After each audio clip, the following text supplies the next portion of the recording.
پیارے دوستو، سلطنت عثمانیہ کے 10ویں بادشاہ سلطان سلیمان، جسے سلمان علی شان اور سلمان دی گریٹ کے نام سے یاد کیا جاتا ہے، وہ جب موت کے دہانے پر تھے تو ان کے آخری الفاظ کو یوں تھے کہ جس سلطنت کو بچانے کے لیے میں نے اپنے مخلص دوستوں، وزیروں، مشیروں کو اپنی آنکھوں کے سامنے اپنے حکم پر اپنے جلادوں سے مرواتا رہا، آخرکار مجھے بھی وہ سب چھوڑنا پڑ رہا ہے۔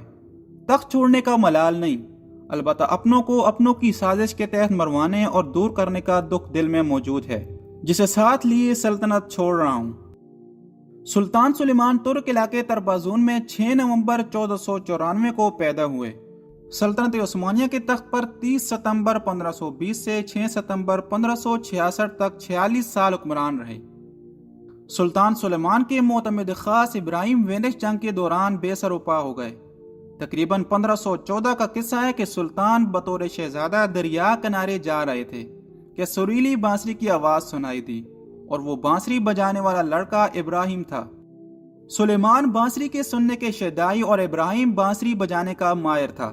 اسی مشترکہ شوق کی بنیاد پر دونوں ایک دوسرے کے قریب ہو گئے، اور ابراہیم نے سلیمان کے کہنے پر اسلام قبول کر لیا۔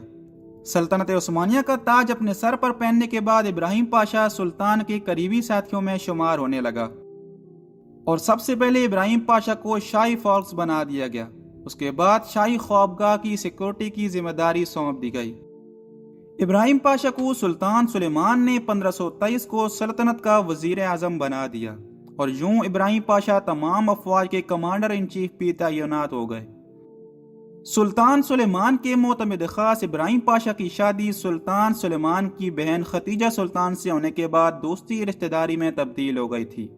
ابراہیم پاشا اور سلطان کی دوستی اور اعتماد کی وجہ سے سلطنت عثمانیہ کو خاصی وسعت ملی، جس سے مخالفین کو خاصا دھچکا لگا، اور یوں سازشوں نے بھی جنم لینا شروع کر دیا۔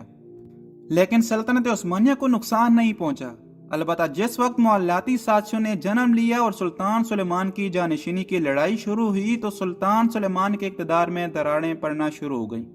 سلطان سلیمان کی بیوی حورم سلطان، جنہوں نے اسلام قبول کر لیا تھا، حورم خوبصورت ہونے کے ساتھ ساتھ شاطر دماغ بھی رکھتی تھی۔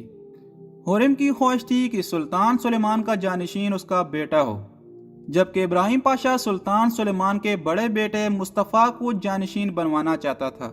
یوں اندرونی طاقت کو حاصل کرنے کی لالچ نے حورم اور ابراہیم پاشا کو آمنے سامنے کر دیا، اور پھر حورم نے سلطان سلیمان کو مختلف طریقوں، مخبروں اور ہیلے بانوں سے یہ باور کروایا کہ ابراہیم پاشا سلطان سلیمان کے خلاف بغاوت اور سازش کو پروان چڑھا رہا ہے، اور مصطفیٰ سلطان بھی اس سازش کا حصہ ہے۔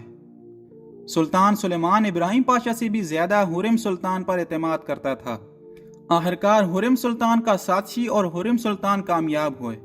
ایک روز سلطان سلیمان نے ابراہیم پاشا کو رات کے کھانے پر بلوایا اور شاہی خوابگاہ میں ہی رہنے کا کہا، جس پر ابراہیم پاشا بہت خوش ہوئے اور بادشاہ سلامت کے مشکور ہوئے۔ لیکن ابراہیم پاشا کو معلوم نہیں تھا کہ وہ منطقی انجام کو پہنچنے جا رہے ہیں۔ اسی رات سلطان سلیمان کے جلادوں نے شاہی مہمان خانے میں داخل ہو کر ابراہیم پاشا کو ہلاک کر دیا۔ یوں حورم سلطان کی سازش کامیاب ہو گئی، اور ابراہیم پاشا کو 43 سال کی عمر میں 15 مارچ 1536 کو دنیا سے زبردستی رخصت کر دیا گیا۔ سازشیوں نے 2 بااعتماد دوست، رشتہ دار اور سلطنت چلانے کے ماہرین کو ایک دوسرے سے ابدی طور پر جدا کر دیا۔ لیکن اس کے بعد سلطان سلیمان کی ہر روز سلطنت عثمانیہ پر گرفت کمزور سے کمزور ہوتی چلی گئی، اور 6 ستمبر 1566 کو سلطان سلیمان کا اقتدار کا سورج غروب ہو گیا۔ سلطان سلیمان 71 سال کی عمر میں ہنگری میں لقمہ اجل بنے، اور انہیں سلیمانیہ مسجد استنبول میں تدفین کیا گیا۔